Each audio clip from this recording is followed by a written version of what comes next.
एक स्टोरी सुनाता हूं। अब हमारा ध्यान क्या करते हैं हम, कुछ समय के लिए जब चर्च आते हैं तब हम ध्यान वचन पर देते हैं, फिर वचन से क्या करते हैं, हटा लेते हैं, फिर संगति से ध्यान को हटा लेते हैं। एक बार एक शेर जंगल में गया शिकार के लिए और वो झाड़ियों में बैठा, एक सामने हिरन खड़ा है, उसने अपना फोकस हिरन पर रखा है। वो इस पूरी ताक में है कि वो बस एक झपट्टा मारेगा और हिरन को पकड़ लेगा।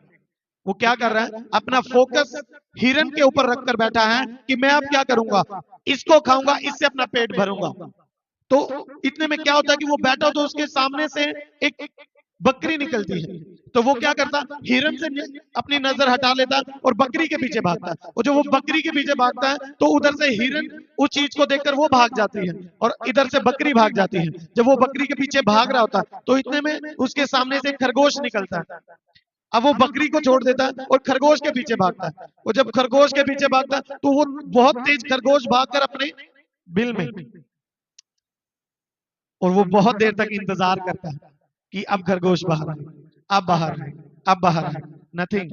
हमारा फोकस एक जगह नहीं है तो हम निराशा में होंगे और खाली हाथ होंगे। उसने पहले हिरन, फिर बकरी, फिर खरगोश, तीनों से गया, क्योंकि फोकस, हमारा ध्यान सिर्फ एक जगह होना चाहिए, हमारा लक्ष्य एक होना चाहिए। हम कभी कभी कभी इधर, कभी उधर, कभी आगे, कभी पीछे, इन चीजों में फंस रहे हैं। और जो चीज हमारे आगे है, जिसका हम शिकार कर सकते हैं, वो उसे छोड़ देते हैं, हम दूसरी पे आ जाते हैं। वो भी निकल जाती है, हम तीसरी पे आ जाते हैं। और जब इन सब से चले जाते हैं, हम निराश होकर बैठ जाते हैं।